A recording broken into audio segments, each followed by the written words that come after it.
দেখুন, এই মুহূর্তে যদি আমরা একটু বীরভূমের রাজনীতিতে নজর রাখি, গতকাল যে ছবিটা দেখতে পাওয়া গেছিল অর্থাৎ বৃহস্পতিবার প্রায় দুপুর 3টে নাগাদ অনুব্রত মণ্ডল তাকে এসডিপিও অফিসে প্রবেশ করতে দেখা যায়।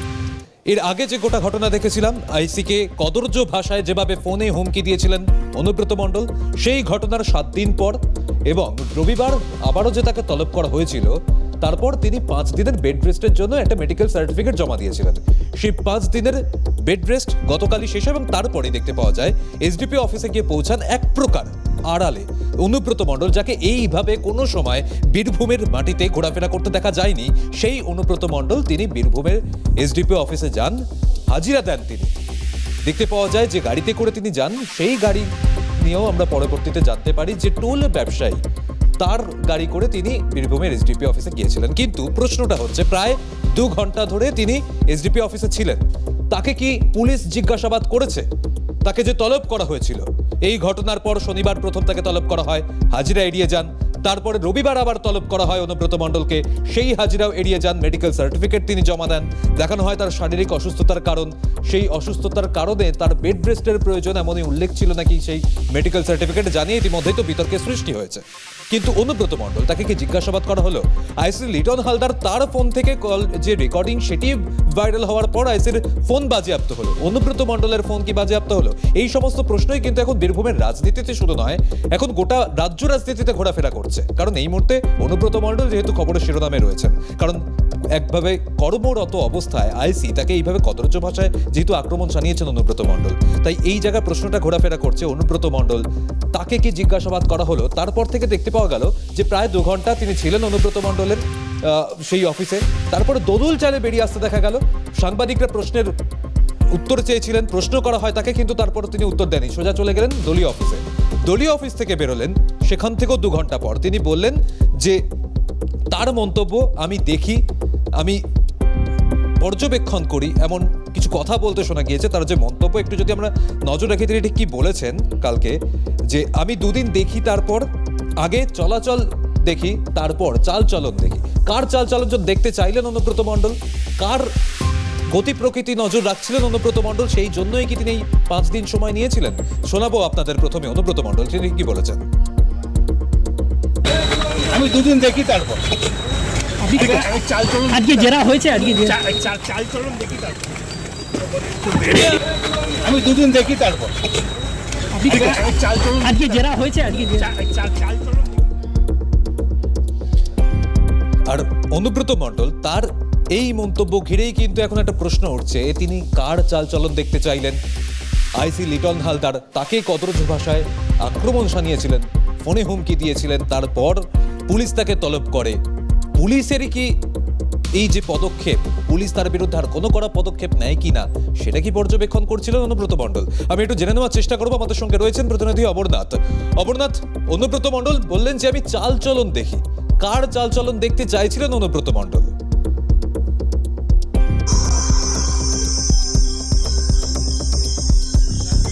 দেখো, অনুব্রত মণ্ডল দলীয় কার্যালয় থেকে বেরিয়ে যাওয়ার সময় কিন্তু বলেন যে আমি 2 দিন দেখি, চালচলন দেখি, এবং এই চালচলন কার দেখবে সেটা কিন্তু এখনো অনুব্রত মণ্ডল প্রকাশ করেনি। যেটা আমরা জানতে পারছি যে দেখো, একটা বিষয় খুব স্পষ্ট যে বীরভূমের রাজনীতিতে অনুব্রত মণ্ডল আস্তে আস্তে কিন্তু কোণঠাসা হচ্ছে।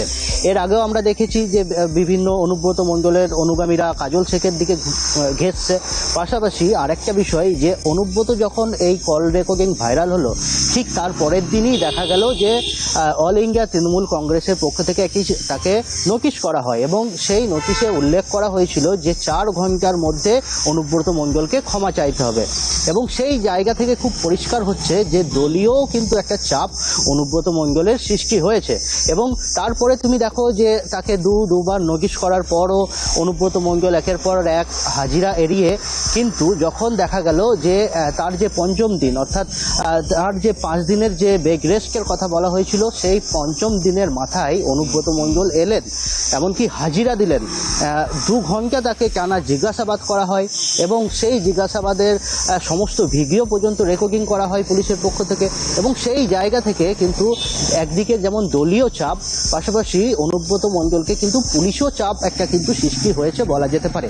তার কারণ আমরা জানি যে 3টে নোটিশ ইতিমধ্যে তাকে করার পর তার গ্রেপ্তারি পরোয়ানা হতে পারে এবং সেই সমস্ত বিষয় নিয়ে কিন্তু একটা পুলিশি একটা চাপ এবং আর এক পক্ষ থেকে দলের চাপ এবং সেই জায়গা থেকে কিন্তু অনুব্রত মণ্ডল যখন বেরোলেন তখন কিন্তু এই দুটি কথা বলেন, অর্থাৎ অনুব্রত মণ্ডল বলেন যে আমি দুদিন দেখি চালচরণ দেখি, তবে কার চালচরণ দেখি সেটা কিন্তু তিনি প্রকাশ করেনি। তবে এইটা মনে করা যেতেই পারে যে দলীয় একদিকে কোণঠাসা হয়ে যাওয়ার কারণেই কি এই ধরনের মন্তব্য, নাকি পুলিশের ভূমিকা নিয়ে এই ধরনের মন্তব্য, সেটা কিন্তু এখনো বোঝা যাচ্ছে না। তবে এখনো পর্যন্ত অনুব্রত মণ্ডল এই যে তার যে এসডিপি অফিস গতকালকে এসছিলেন 2 ঘন্টা জিজ্ঞাসাবাদ করার পর তিনি একদম বেরিয়ে দলীয় কার্যালয় যায় এবং দলীয় কার্যালয় থেকে বেরিয়ে বাড়িতে যায় এবং আজকে দেখার বিষয় যে আজকে অনুব্রত মণ্ডল দলীয় কার্যালয়ে আসবে কিনা এবং এলে কার কার সঙ্গে দেখা করবেন, কার কার সঙ্গে কথা বলবেন সেটাও কিন্তু দুপুরবেলায় বোঝা যাবে। এই জায়গায় অমরনাথ তোমার কাছে যদি একটু জানতে চাই যে এখনো পর্যন্ত যেহেতু স্পষ্ট নয় অনুব্রত মণ্ডল কার চালচলনের ওপর নজর রাখছেন, সেই জায়গায় গতকাল যেটা ব্যতিক্রম ছবি দেখতে পাওয়া গেল, অনুব্রত মণ্ডল এক প্রকার আড়ালে গোপনে তাকে এসডিপিও অফিসে প্রবেশ করতে দেখা গেল। এই জিনিসটা তো আগে বীরভূমের রাজনীতিতে দেখা যায়নি।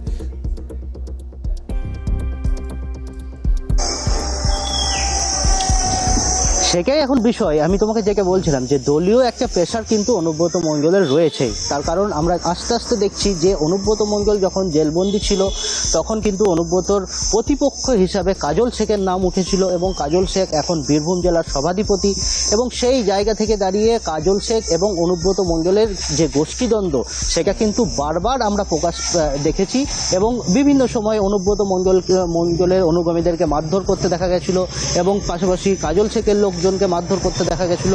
এই দুই পক্ষ অর্থাৎ অনুব্রত এবং কাজল এই দুই পক্ষের গোষ্ঠীদ্বন্দ্ব কিন্তু লেগেই ছিল এবং সেই জায়গা থেকে এখন যেটা দেখা যাচ্ছে যে একদিকে যেমন অল ইন্ডিয়া তৃণমূল কংগ্রেসের টুইট তাকে তার যে ক্ষমা চাওয়ানোর বিষয়টা এবং সেই জায়গা থেকে পুলিশের যে বিষয়টা এখনকার যে দুদিন নোটিশ এড়ানোর পর 3য় নম্বরের নোটিশ না পাওয়ার আগেই কিন্তু অনুব্রত মণ্ডল হাজিরা দিয়েছেন এবং এই দুটো বিষয় কিন্তু একদম খুব স্পষ্ট হচ্ছে যে অনুব্রত মণ্ডলের যে দলীয় যে হাত অর্থাৎ মুখ্যমন্ত্রীর স্নেহের অনুব্রত ভাই ছিলেন এবং সেই জায়গা থেকে সেই হাত কিন্তু আস্তে আস্তে সরতে চলেছে এবং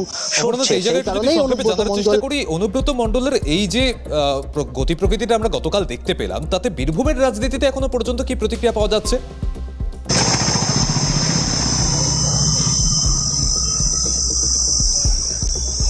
দেখো, বীরভূমের রাজনীতিতে যে বিরোধী দল যে বিজেপি সে কিন্তু অভিযোগ করছে যে খুব স্পষ্টভাবেই বলছেন যে অনুব্রতকে এই যে ডাকা এগুলো সব আইওয়াশ, কিন্তু তৃণমূলের পক্ষ থেকে কিন্তু এখন পর্যন্ত কোনো ধরনের মন্তব্য পাওয়া যায়নি। তবে তৃণমূল দল অর্থাৎ আমি গতকালকে যেমন বলছিলাম যে অনুব্রতর একজন আইনজীবী সে বিজেপির, সেই জায়গা থেকে দল হয়তো অনুব্রত মণ্ডলকে সাপোর্ট করছে না সেইভাবে, সেই কারণেই বিজেপির লয়ারকে অনুব্রত মণ্ডল তার আইনজীবী বানিয়েছে এবং সবটা কিন্তু এখনো পর্যন্ত ধোঁয়াশার মধ্যেই রয়েছে যে অনুব্রত মণ্ডল আগামী সময়ে অর্থাৎ আগামী দিনে অনুব্রত মণ্ডল কি করবেন। এবং অমরনাথ, তুমি নজর রাখো অনুব্রত মণ্ডলের পরবর্তী গতি প্রকৃতি, তিনি আজ দলীয় কার্যালয়ে আসেন কিনা, নতুন কোনো মন্তব্য করেন কিনা। তবে আপাতত ধন্যবাদ তোমাকে। কিন্তু অনুব্রত মণ্ডল তার যে গতকাল যেভাবে এসডিপিও দপ্তরে তিনি পৌঁছালেন তাকে জিজ্ঞাসাবাদ করা হলো কিনা, এই সমস্ত প্রশ্ন উঠছে। আমরা এই প্রসঙ্গে কথা বলেছিলাম প্রাক্তন পুলিশ কর্তা অনিল জানার সঙ্গে। তিনি কি প্রতিক্রিয়া দিয়েছেন আমাদের শোনাবো। হয়ে গেল, বেড রেস্ট হয়ে গেল, তারপরে কি ফিটনেসটা নিয়ে গেছে আজকে ফিট, তারপরে পার্টি অফিসে পুলিশ অফিসে গেল, তারপরে এত ফিট হয়ে গেল আবার পার্টি অফিসে চলে গেল। এই ফিটনেসটা কি ডাক্তারবাবু দিয়েছিলেন, যিনি বেড রেস্ট দিয়েছিলেন?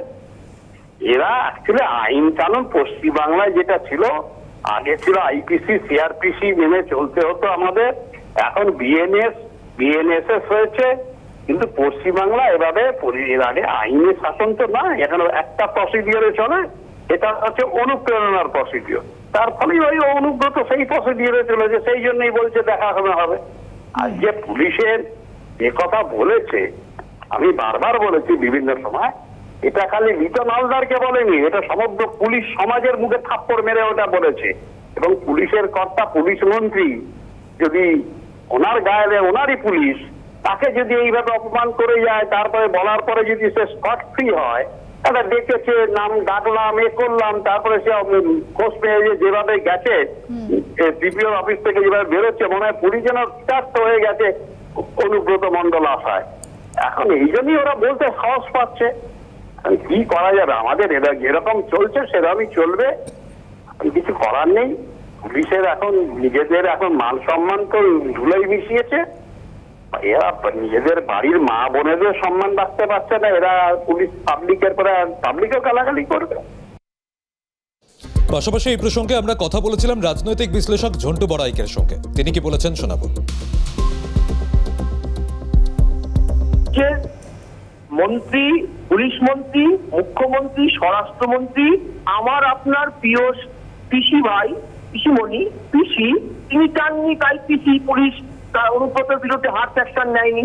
আজকে যে লোক দেখানো এই 2 ঘন্টার জন্য উনি গেলেন, সেটাও আপনাদের এক ঐকান্তিক মানে সংবিধান প্রদত্ত চতুর্থ স্তম্ভ গণতন্ত্রের তাদের ঐকান্তিক প্রচার লড়াইয়ের ফলে আজকে বাধ্য হয়ে শাসক দলের অঙ্গুলি হেলনে তিনি লোক দেখানো একটু পুলিশের কাছে গেলেন গুলি ছোঁয়ার মতন, যাতে পুলিশের যে ইমেজ বিল্ডিংটা করা, বিশেষ করে যে 3টে ইউটিউবার, 5টা ফেসবুক ইউজার, পশ্চিমবঙ্গে বহুল প্রচারিত একটি মিডিয়া হাউসের সঞ্চালককে নোটিশ ধরানোর মতন সিলি মিস্টেক করার পরে পুলিশ যে কোণঠাসা হয়ে গেছিল, সেটার থেকে ভূমিকাটা পুলিশ নেওয়ার জন্য আজকে এই কাণ্ডটা করলো। আমি পুলিশ অনুব্রতকে হার্ড অ্যাকশন নিতে পারে না, পুলিশের মা স্ত্রীকে তুলে প্রশ্ন করার অর্থ 1,40,000 পশ্চিমবঙ্গের পুলিশ ইনক্লুডিং কলকাতার পুলিশের মা বোনকে নিয়ে প্রশ্ন তৈরি করা। সর্বোচ্চ পদে থাকা পুলিশের মাথায় বসে থাকা মুখ্যমন্ত্রী মমতা ব্যানার্জি পুলিশ মন্ত্রীর বিরুদ্ধে অনুব্রত প্রশ্ন তুলেছে। আজকে তারপরেও মমতা ব্যানার্জির পুলিশ তার বিরুদ্ধে কেন ব্যবস্থা নিতে পারছে না? কারণ ইন্টারেস্ট গ্রুপটা হচ্ছে অনুব্রত টাকা তুলে দেয়, অনুব্রত ভোট করায় বলে মমতা ব্যানার্জি, ফিরাদ হাকিমরা কলকাতার মসনদে বসে পাওয়ার এনজয় করে। এখনো পর্যন্ত বীরভূমের রাজনীতিতে অনুব্রত মণ্ডলের আইসিকে কুকথা কাণ্ডে পুলিশের খুব কড়া পদক্ষেপ দেখা না গেলেও আবারও নওশাদ সিদ্দিকী আইএসএফ বিধায়ক অনুব্রত মণ্ডলের গ্রেফতারির দাবি রাখছেন। তিনি বলছেন দীর্ঘদিন তিহারে থাকার পরেও তার আচরণের সংশোধন হয়নি, তাই আবারও তাকে গ্রেফতার করা হোক বলেছেন নওশাদ সিদ্দিকী। কি বলেছেন সঠিকভাবে শোনাবো। যে ভাষা প্রয়োগ করেছে, রাজ্যের মহিলারা ওর ভাষা শুনে আতঙ্কিত। এখনও পর্যন্ত তাকে গ্রেফতার কেন করা হয়নি? আমি দাবি করছি অবিলম্বে অনুব্রত মণ্ডলকে গ্রেফতার করা হোক, ওকে জেলের মধ্যে রাখা হোক। ও বাইরের থাকার প্রাণী নয়, ও বাইরে থাকার যোগ্যতা হারিয়ে ফেলেছে। যে দীর্ঘদিন তিহার জেলে থেকে সংশোধন যে নিজেকে করতে পারলো না, তাকে জেলে থাকা দরকার এবং আইনের মাধ্যমে তার শাস্তির ব্যবস্থা করা হোক। আর একদিকে যখন অনুব্রত মণ্ডল তার গ্রেফতারির দাবি রাখছেন আইএসএফ বিধায়ক নওশাদ সিদ্দিকী, তখনই একই দাবি রাখলেন বিধায়ক অগ্নিমিত্রা পল। বিজেপি বিধায়ক অগ্নিমিত্রা পল তিনিও বলছেন অনুব্রত মণ্ডল তাকে গ্রেফতার করা হোক। পুলিশের হাত কাঁপেনি, মুখ্যমন্ত্রীর নির্দেশেই জেল নয় হাত কাঁপছে মুখ্যমন্ত্রীর। কেষ্ট অনেক গোপন কথা জানে, এরাই ভোটের ব্রিগিং বোমাবাজি করে, এরপর কোভিডের শংসাপত্র আনবে, এমনটাই মন্তব্য করেছেন অগ্নিমিত্রা পল। ঠিকই বলেছেন, শোনাবো। পুলিশের হাত কাঁপেনি, হাত কাঁপছে মমতা বন্দ্যোপাধ্যায়ের। কারণ মমতা বন্দ্যোপাধ্যায় অনেক গোপনীয় কথা, এগুলো আমাদের কেষ্ট জানে। যে লুম্পেন রাজ শুরু করেছে মুখ্যমন্ত্রী, ওটা আমাদের দিয়েছেন পশ্চিমবঙ্গকে, লুম্পেন রাজ। সেই কারণে তার নির্দেশে আজকে কেষ্টকে, অনুব্রতকে জেলে ঢোকানো হচ্ছে না। আপনারা নিশ্চিন্ত থাকুন, কেষ্টকে জেলে ঢোকানো হবে না। এরপর হয়তো একটা কোভিডের সার্টিফিকেট নিয়ে আসবে যে কোভিড হয়েছে। কারণ এই লুম্পেনরাই তো 26-এর বুথ রিগিং, বোমাবাজি, থ্রেট কালচার, মানুষকে গিয়ে ভয় দেখানো, এই গুন্ডারাই তো করবে।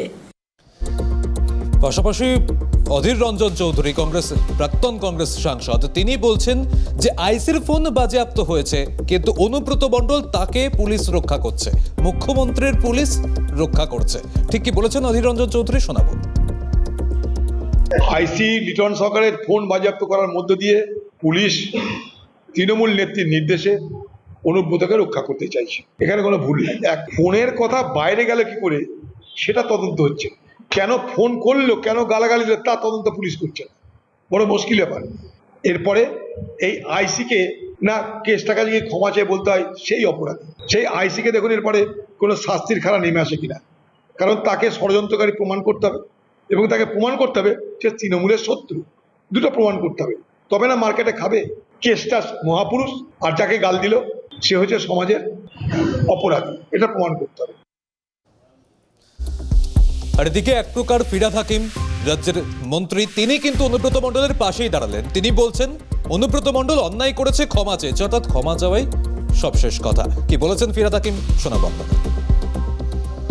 অন্যায় করেছে, কিন্তু তার থেকে অনেক বড় অন্যায় যখন ভারতের আর্মিকে নিয়ে কেউ টেরোরিস্টের বোন বলে, যে মন্ত্রী তার প্রতিবাদ করার ক্ষমতা নেই। সুপ্রিম কোর্ট বলার পরে পুলিশ কিছু করলো না কেন, কেন কেস দিল না? এটা আমি সমর্থন করছি না, কিন্তু অন্যায় তো সব জায়গায় হচ্ছে। কোনোটা আমাদের হলে তখন সরব হয়, আর বিজেপির হলে তখন নীরব থাকে। ওর দল কি ব্যবস্থা নিয়েছে, ওর দল কি ব্যবস্থা নিয়েছে? আমাদের যেটা হয়েছে, অন্যায় হয়েছে, ও সেটার ক্ষমা চেয়েছে।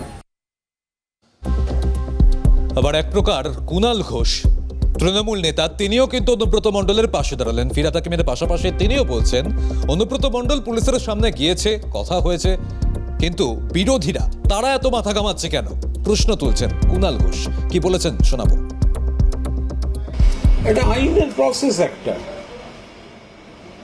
অনুব্রত মণ্ডল যে ভাষা, যে শব্দবন্ধে বলেছেন সেটা অন্যায় করেছেন।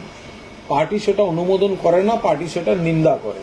সেই কারণেই তাকে 4 ঘন্টার মধ্যে ক্ষমা চাইবার নির্দেশ দেওয়া হয়েছিল।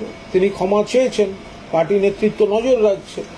আর যেটা আইনি প্রসেস, সেটা পুলিশ যা সামান করেছে বা নোটিশ দিয়েছে, তো পুলিশের নোটিশে তিনি আবার সেখানে গেছেন, ফলে এই নিয়ে বিরোধীদের মাথা ঘামাবার তো কোনো কারণ ঘটেনি। আরে যাকে নোটিশ দেওয়া হয়েছিল তিনি গেছেন, এই বিষয়ে আমরা বাড়তি কোনো মন্তব্য করতে চাই না।